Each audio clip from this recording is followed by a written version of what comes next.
Salut à tous! Alors aujourd'hui on se retrouve pour une nouvelle séance donc qui sera consacrée cette fois sur le terme lancer. Lancer donc avec le bras cassé. Donc comme pour la dernière fois je serai accompagné avec Tristan qui continuera après sur différents exercices. Et comme la dernière fois aussi on va commencer sur un petit échauffement. Donc pour cet échauffement, que ce soit en extérieur ou en intérieur, vous aurez besoin juste d'un objet. Donc là, moi j'ai pris ce que j'avais sous la main, donc c'est une deuxième chaussure. On va la poser au sol. Vous aurez besoin des deux. Donc ça peut être deux enfants ou un parent, un enfant. Et alors, pour le moment, l'échauffement, on va juste venir. Là, pour l'instant, je suis tout seul. Mais il faut imaginer qu'il y a une autre personne en face de moi. Il y a l'objet entre nous deux. Je vais venir essayer en fait juste de baisser légèrement sur mes genoux, en fait, tac, essayer de garder le dos le plus droit possible. Voilà. Ensuite, à mon top, on va commencer par mettre ses mains sur sa tête. Ensuite, main genou. Ensuite, main sur les chevilles. Genoux et tête. Voilà, tout simplement.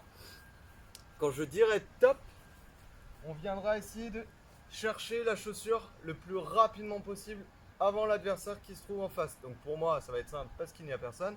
Par contre, pour vous, ça risque d'être un peu plus compliqué. Ok, est-ce que vous êtes prêts? En position. Attention. Main sur tête. Main sur cheville. Main sur genou. Main sur cheville. Main sur tête. Top. Ok, c'était le premier. Il était assez lent, c'est normal. On réessaye. Attention, main sur genou, main sur cheville, main sur tête, main sur genou. Top. Ok, ça va pour là aussi. Attention, on essaye un peu plus rapidement. Main sur tête, main sur genou, main sur tête, main sur cheville, main sur tête, main sur genou, main sur tête. Top. Ok, vous avez bien réussi à attraper la chaussure. On essaye encore. Attention. Position. Main sur genou. Main sur cheville. Main sur tête. Main sur genou. Main sur tête. Main sur cheville. Top. Ok. Ça va pour l'instant? Ouais, c'est facile. Normalement, ça va commencer un petit peu à chauffer au niveau des cuisses. Et ça va réveiller la mobilité des bras et des épaules. Attention, on va essayer d'accélérer encore un petit peu. Et main sur tête, main sur genou, main sur cheville, main sur genou, main sur cheville, main sur tête, main sur genou. Top. Ok, ça va? On a réussi à suivre? On essaye une dernière fois. Attention, c'est la belle. Ce point-là, c'est celui qui fait tout gagner. Vous êtes prêts? On y va. Main sur genou, main sur tête, main sur genou, main sur cheville, main sur genou, main sur cheville, main sur genou, main sur cheville, main sur tête, main sur genou, main sur tête, main sur cheville, main sur tête. Top. Ok, j'espère que ça a été pour vous. Je vais vous laisser avec Tristan, mais avant, on va essayer de trouver quelque chose. Bon, la dernière fois, Tristan n'avait pas été super sympa avec moi. Du coup, ce que je propose, c'est qu'on essaye de lui trouver un objet pour essayer de corser un petit peu le prochain exercice. Alors, eh ben, une chaussette, je pense que ça pourra le faire. Une paire de chaussettes. T'as vraiment cru que ça allait me gêner, Vincent? Moi, ne pas savoir faire une séance avec une paire de chaussettes? Tu vas voir, tu vas voir. Bon, attendez, hop, je vous installe. Hop, comme ça va montrer à Vincent ce que c'est que de produire un vrai exercice. Du coup, il m'a donné ça. Une paire de chaussettes. Et on va travailler le lancer bras cassé. Donc, qu'est-ce que le lancer bras cassé? Le lancer bras cassé, c'est un type de lancer qu'on rencontre en athlétisme notamment. Et c'est le lancer qu'on peut voir sur tout ce qui est lancer de javelot, et différentes épreuves de lancer qu'on peut voir. Donc le principe du lancer bras cassé, ça va être de venir lever le bras, le casser donc au niveau de l'avant-bras du coude, donc de le plier, de ramener la main derrière l'oreille, ce qui va donner ça, bras hauteur d'épaule, le bras est cassé, la main est derrière l'oreille, il va falloir le lancer, donc tendre le bras et tendre la totalité du bras, pas juste tac, si je donne un angle 90 ça sert à rien, on vient tout tendre et on vient déplier aussi le poignet pour venir lâcher Donc là pour le coup c'est la chaussette, puisque c'est la contrainte que m'a donné Vincent. Du coup là on va faire un petit exercice pour travailler ça. On va faire un petit exercice de lance, non plus de lancer ou racasser sur la longueur. Donc l'objectif c'est d'essayer de lancer le plus loin possible. Donc là, moi chez moi j'ai mis deux transats. Un transat qui va être ma ligne de lancer. Et le transat ça va être mon objectif. Donc soit on lance plus loin, soit on lance dessus, ça c'est à vous de voir quel est votre objectif. Si vous voulez travailler la précision ou juste travailler la puissance et la longueur du lancer. Mais moi je vais faire ça, je vais faire que le transat qui est là-bas, donc celui qui est là, voilà, ça va être celui que je dois dépasser. Donc mon objectif c'est de lancer plus loin. Donc je me mets ici en position, bras cassés, je lance. Ah, il y a trop de vent pour aujourd'hui, ça ne voudra pas y aller. Donc, j'ai pas réussi, je recommence. Là j'ai juste déplié le bras, je vais pas utiliser tout le reste de mon corps. Donc on va pas prendre uniquement les cuisses du vent. Mais moi qui suis, donc moi je suis gaucher là par exemple, je vais mettre mon pied gauche donc derrière, je me mets en de profil par rapport à l'autre transat qui est là-bas. Et je vais y mettre tout mon corps. Donc je vais lancer, me tourner, et là je vais donner une sorte de force en plus à la paire de chaussettes. Donc je recommence, bras 90 cassé, hauteur d'épaule, main derrière l'oreille, je me prépare, je lance, je déplie. Hop, c'est bon, j'ai réussi à la lancer plus loin que le transat. Je vais la chercher.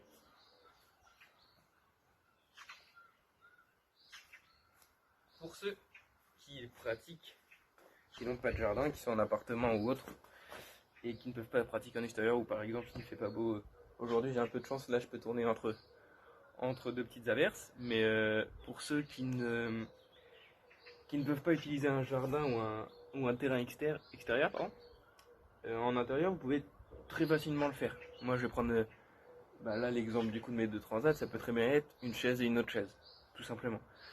Pareil, si vous voulez faire avec autre chose qu'une paire de chaussettes, vous pouvez. Mais l'objectif c'est que ce soit un objet qui soit pas dangereux pour le mobilier à l'intérieur par exemple, parce que si on venait à casser un cadre ou une lampe, je pense que les parents seraient pas trop contents. Donc venez prendre quelque chose d'assez léger, pas très lourd, que vous pouvez facilement lancer. Qui, surtout en intérieur, il y aura aucune contrainte de vent, etc. Donc vous serez très bien en intérieur pour utiliser par exemple une paire de chaussettes ou quelque chose de très léger. Et en extérieur, une paire de chaussettes fait le travail. Si vous avez suivi à peu près les conseils que je vous ai donnés, normalement ça devrait le faire et vous pourriez très facilement y arriver. Vincent il a pas été super sympa avec moi, hein, il m'a donné un exercice à faire avec une paire de chaussettes. On va lui mettre une petite contrainte aussi, hein. On va jouer le jeu. Mais du coup, là je regarde autour de moi, je vois pas trop. Ah bah, si, pourquoi pas. Ça peut être pas mal ça. Bon allez tiens Vincent. Super, une casserole. Merci Tristan. Ok, eh ben on va voir si on va pouvoir réussir à faire quelque chose avec. Tristan a été encore moins sympa que moi avec ses casseroles. Pas de soucis, du coup ce que j'ai fait, je garde quand même la chaussette. Alors le chat pour l'instant on s'en fiche. J'ai rajouté même plusieurs casseroles. Pourquoi faire? Les casseroles vont servir de récipient en fait, un peu comme un panier de basket. Là, j'ai placé juste en face des différents paniers de pierres, donc des pierres qui vont servir de marquage au sol. Et ces marques, je les ai placées à environ 3-4 mètres des casseroles. Donc ça va être 3 mètres par rapport à la première, donc ça va être la plus simple. Ensuite ça va faire 1 mètre de plus, donc là par rapport à la deuxième casserole je vais être à 4 mètres. Ensuite 5 mètres par rapport à la troisième casserole et pour finir 6 mètres par rapport à la dernière casserole. Pour ceux qui sont en intérieur, pas de souci, vous réduisez un petit peu l'écart si vous n'avez pas la place. Et si vous êtes en extérieur et vous avez envie de faire encore plus grand, n'hésitez pas, faites encore plus grand.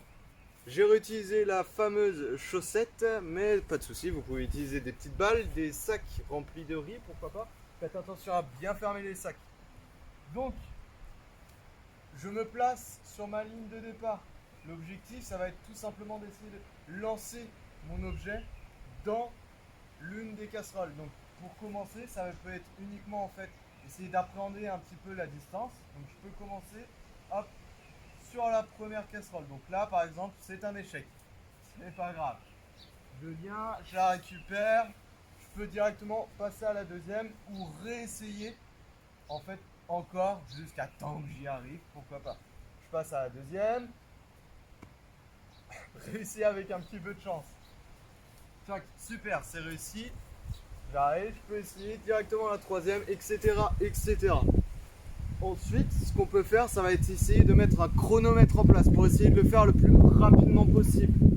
Pourquoi pas, on peut rajouter encore une autre variante, essayer uniquement avec 3 chaussettes. Donc admettons, vous avez 5 casseroles ou 5 seaux, 5 récipients. Vous allez utiliser que 3 chaussettes, c'est-à-dire que si on perd une chaussette, on la perd définitivement. Interdiction de la récupérer. Ensuite, vous pouvez, si les parents sont à côté, s'il y a d'autres enfants, faire une course tout simplement entre vous. Donc je commence. J'y arrive pas, tant pis. Hop, j'arrive à la récupérer, le deuxième peut essayer en attendant. Et c'est le premier qui arrive au bout de la dernière casserole qui gagne, tout simplement. Voilà, donc pour cet exercice, ouais, c'est pas trop mal. Maintenant, je pense que on peut essayer de trouver un autre objet pour Tristan. Un objet un peu plus drôle et plus compliqué. Ah, je pense que je vais utiliser ça. Ouais, je pense que c'est pas mal. Tiens Tristan, bon courage avec ce papier toilette. Vincent, t'es sérieux? Du PQ? Vraiment? Alors qu'il y a la pénurie de PQ en ce moment avec le confinement? Oui, ça va pas. Bah, on va faire avec ce que Vincent nous a donné, hein, donc du PQ. Donc, bah, on va essayer de voir ce qu'on peut faire. Donc, tac, je vais vous positionner comme tout à l'heure. Ici, tac. Très bien ça. Donc comme vous pouvez le voir, là j'ai installé un chamboule-tout, une forteresse, appelez ça comme vous voulez. Et mon objectif, ça va être de travailler le bras cassé, comme sur toute la séance, mais sous forme de chamboule-tout. Donc là vous pouvez jouer avec vos parents, vous pouvez jouer tout seul, vous pouvez faire comme vous voulez. Là la seule chose que moi je veux voir, c'est que vous lanciez donc vos objets, donc que ce soit chaussettes, je sais pas ce que vous pouvez lancer, un coussin, peu importe, soyez inventif. Peu importe ce que vous lancez, c'est que vous le lanciez bras cassé. Je veux pas voir de lancer à la grand-mère comme on peut voir. Je veux voir vraiment un lancer bras cassé.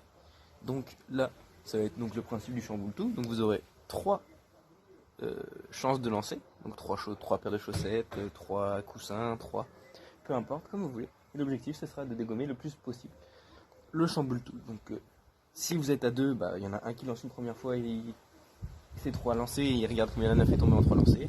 Et inversement, et vous voyez, vous pouvez faire un château plus grand que le mien. Moi je suis parti sur une base de 4, 3, 2, 1. Si vous faites 5, 4, 3, 2, 1, vous pouvez. Si vous pouvez faire 6, 5, 4, 3, 2, 1, vous pouvez. Vous faites comme vous voulez. À partir du moment où vous faites un chamboule-tout en lancer bras cassé. Donc moi je vais vous faire juste une toute petite démo histoire que vous compreniez, même si vous avez sûrement déjà très bien compris, sans doute pas. Mais du coup ça va donner ça. On prend notre objet de lancer, on fait toujours une zone de lancer. Là on a notre cible, bras cassé, on lance. J'ai raté mon premier lancer, deuxième lancer, on lance. Je fais tomber un peu, c'est bien, on relance. J'ai raté, bon, c'est pas grave, je vais compter combien j'en ai fait tomber, j'en ai fait tomber 3. Je compte, hop, c'est au suivant, etc. etc. Bon, Vincent, du coup, là il me semble qu'il nous reste un petit exercice. Bon, je vais faire en sorte que ça se passe bien pour toi, hein, parce que je suis pas sûr que je t'aide souvent, donc là, allez, fais-toi plaisir, tu choisis un des 3 et tu fais ce que tu veux. Oh, bah c'est super sympa ça Tristan. Merci. Alors, ouais, je pense que je peux même prendre les 3. On va tenter de prendre les 3 et de faire quelque chose avec. Alors, pour ce 4e et dernier exercice, hop, on va essayer en fait de cumuler les 3 directement ensemble. Donc on va tout simplement faire un circuit regroupant tous les exercices. Donc, pour le premier, vous allez en fait commencer par faire un léger marquage au sol, donc à l'aide d'une serviette. Moi je suis en extérieur, donc j'ai mis 2 pierres au sol. Et ensuite, on va commencer par courir un petit peu. pareil, si vous êtes en intérieur, pas besoin de courir sur 15 mètres. Non, juste 2 mètres, juste pour aller se positionner directement au premier jeu. Ça va être le lancer bras cassé, comme a expliqué Tristan sur le premier exercice. Donc on va essayer de lancer le plus loin possible pour avoir un maximum de points. Une fois qu'on a fait ceci, on recourt vers un deuxième exercice. Le deuxième exercice, ça va être celui qu'on a vu avec moi, c'est-à-dire le lancer de chaussettes dans une casserole. Alors exactement pareil que pour mon exercice, si vous êtes plusieurs, faites une course à 2. Si vous êtes tout seul, c'est pas grave, un chrono ou contre un de vos parents, pourquoi pas. Ensuite, une fois qu'on a terminé le lancer, on va directement courir vers le chamboule-tout, le chamboule PQ. Alors, pour la durée de la course, il va falloir faire au minimum 3 tours. Vous pouvez après le moduler comme vous voulez, c'est-à-dire que vous pouvez faire 3 tours au minimum, rajouter un 4e, pourquoi pas un 5e. Après, ça libre à vous en fait de faire marcher votre imagination. Quoi d'autre? Je pense que c'est pas trop mal déjà. Donc voilà, merci de nous avoir écoutés, Tristan et moi. Je vous souhaite une bonne journée à vous, bonne fin d'après-midi, bonne soirée. Je sais pas quand est-ce que vous allez regarder cette vidéo. Et on vous dit à la prochaine avec Tristan. Salut!